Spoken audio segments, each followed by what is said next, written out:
Hey guys! Today, let's travel to Sagada Province. Ang lugar kung saan marami daw sawi ang nakapag-move on. Make sure to follow or subscribe to my socials for more travel adventures. First, we stop by the view deck of the famous rice terraces for some photo op.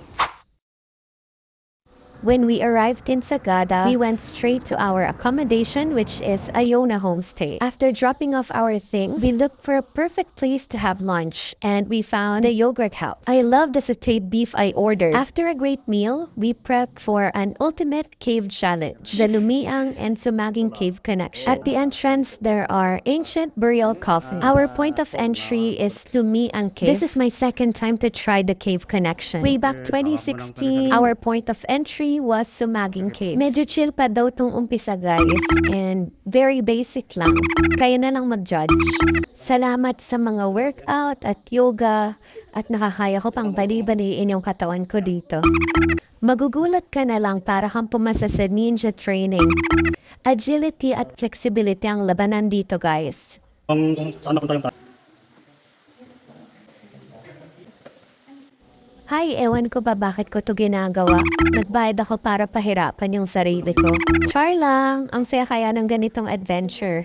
Ito na yung part na may pa-swimming. Noong 2016, mas malala kasi mas malalim, lagpas tao yung tubig, and ang labo. Kasi parang kakatapos lang ng bagyo noon, kaya parang tubig baha yung nasa loob. This time, ang linaw ng tubig.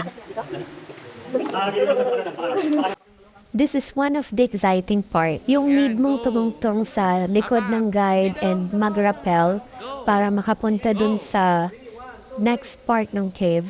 Kaya thank you so much sa aking mga friends sa pag-encourage at syempre kanila kuya guides. And we're here sa hideout ni Batman and we recreated the evolution of man. Medyo nag-overthink ako dito nung pinapaslide ako ni kuya. Diba ginagawa nyo nung bata kayo sa slide, sa more? So, dalawang paa mo kasi pagsasabayan mo. Sorry na kuya, huwag ka na magalit. Here we go, rappelling ulit. Hang mo. Sige, baka mo paa mo. Sama.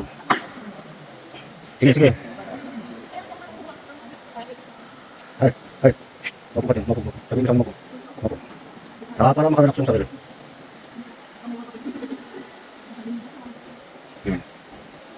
Tanggal.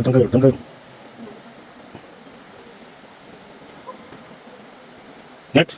Baka naman na. Here's one of the beautiful stalagmites inside the cave. Yan, konti na lang guys.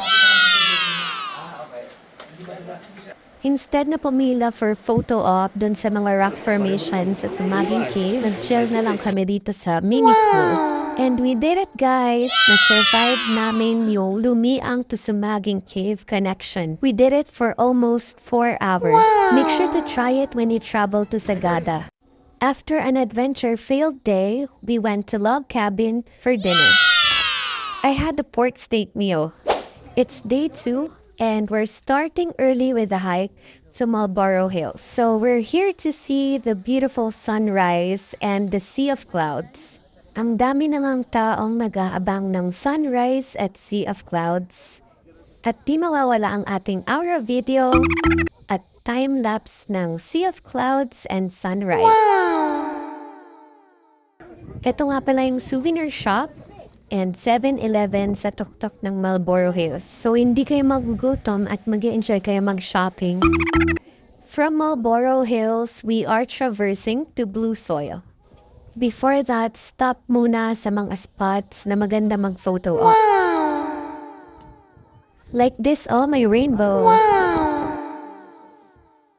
Nasa Maze Runner ba tayo? No guys, this is another spot to have merienda. Konting lakad pa and we have reached the Blue Soil. Ang unique ng kulay ng lupa dito, kulay blue. Parang nasa iba kang planeta. This is definitely a must-see if you're in Sagada. After our hiking adventure, I had brunch at Arts Cafe. It's just at the ground floor of our room. Next stop is the Orange Farm.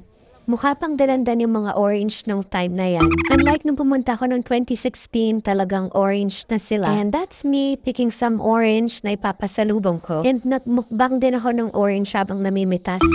For dinner, Arts Cafe ulit. And nagsoju kami ng mga kasama ko cause it's our last night sa Sagada. Thank you for the beautiful memory, Sagada. The following day before going home, we stopped by Sagada Weaving to buy some souvenirs.